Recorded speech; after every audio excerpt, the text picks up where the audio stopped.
পশ্চিমবঙ্গ মধ্যশিক্ষা পর্ষদের সপ্তম শ্রেণীর ছাত্রছাত্রীদের জন্য আজকের নিবেদন বাংলা বইয়ের শীর্ষেন্দু মুখোপাধ্যায়ের লেখা পাগলা গণেশ এর সারাংশ।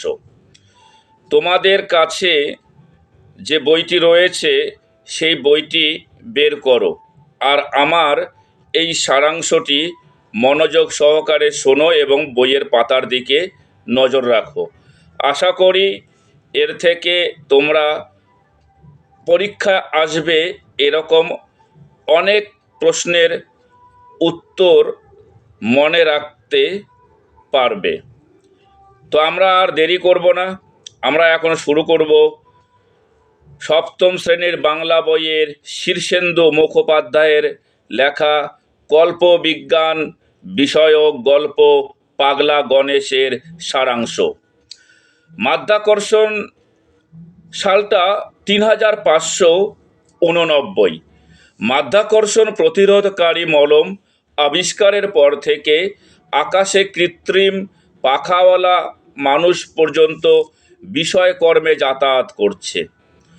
প্রতি ঘরের প্রত্যেকেই কোনো না কোনো বিজ্ঞানে কবিতা, গান, ছবি আঁকা, কথা সাহিত্য ইত্যাদি নিয়ে কেউ মাথা ঘামায় না। অলিম্পিক, বিশ্বকাপ বিলুপ্ত। পূর্ণিমার চাঁদ, বর্ষাকালে বৃষ্টি দেখলে কারো মনে অনুভূতি জাগে না। দয়া, মায়া, করুণা, ভালোবাসা ইত্যাদিরও চর্চা দেখা যায় না। ব্যতিক্রম দু একজনের মধ্যে পাগলা গণেশ অন্যতম। 3439 সালে মৃত্যুঞ্জয় টনিক খাওয়ার পর থেকে সে এখনো জীবিত। তিনি হিমালয়ের একটা গিরিগুহায় আশ্রয় নিয়ে কবিতা, গান, ছবি আঁকার চেষ্টায় মশগুল। আজ সকাল থেকে গণেশ বসে কবিতা লিখছে। একটা ঢেকি আর একটা ভেলায় চড়ে দুটো লোক এসে তাকে বলল, কি করছেন? পাগলা গণেশ কবিতা লিখছি বললে তারা হো হো করে হেসে উঠলেন। কদিন আগে সন্ধেবেলা গণেশ গলা ছেড়ে গাইছিল।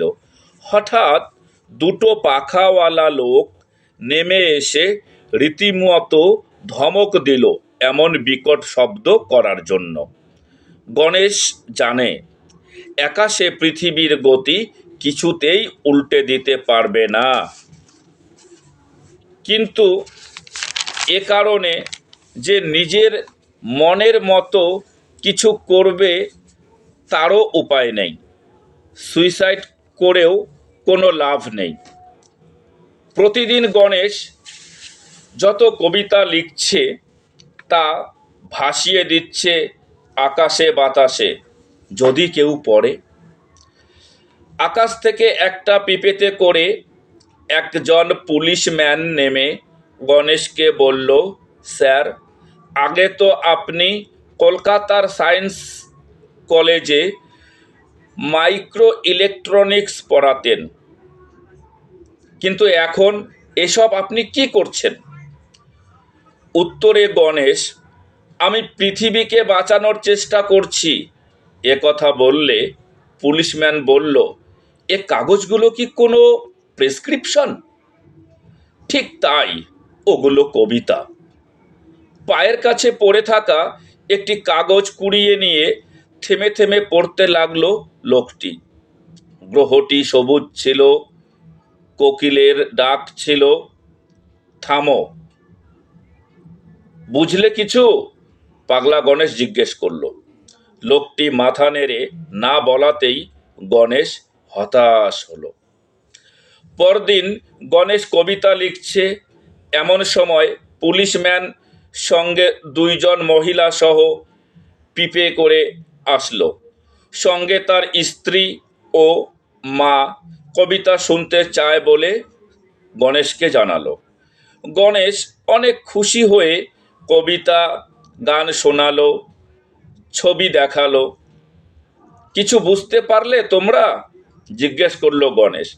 লোকটা বিনীতভাবেই বলল, না বুঝলেও আমার মধ্যে কি যেন একটা হচ্ছে। পরদিন লোকটা সঙ্গে আরও 4জন পুলিশম্যান নিয়ে এলো।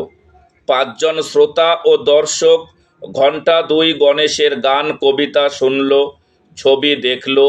পরদিন লোকটা না আসলেও 10জন লোক এলো। পরে আরও লোক আসা শুরু করলো। 1 সপ্তাহ পরে রাষ্ট্রপুঞ্জের সচিব এসে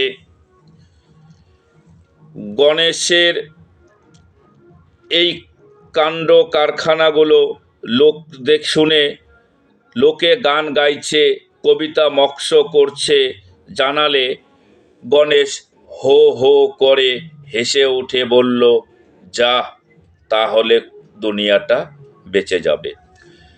আমার এই সারাংশ পাগলা গণেশ, শীর্ষেন্দু মুখোপাধ্যায়ের লেখা পাগলা গণেশ গল্প বিজ্ঞান বিষয়ক যে গল্প 7ম শ্রেণীর বাংলা পাঠ্যসূচিতে রয়েছে, তার যে সারাংশটি আমি পাঠ করে শোনালাম, আশা করি তোমরা বইয়ের থেকে মিলিয়ে শুনেছ এবং এখান থেকে যে প্রশ্ন আসবে তা তোমরা অতি সহজেই উত্তর লিখতে পারবে।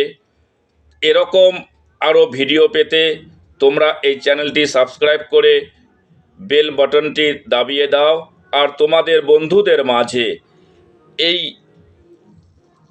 রকম ভিডিও যাতে তারাও পায় তাদেরকে কাছে পৌঁছে দিতে ভিডিওটি শেয়ার করে দাও।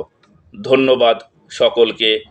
আগামী উপস্থাপনার আগ পর্যন্ত সবাইকেই আগাম শুভেচ্ছা এবং অভিনন্দন জানাচ্ছি।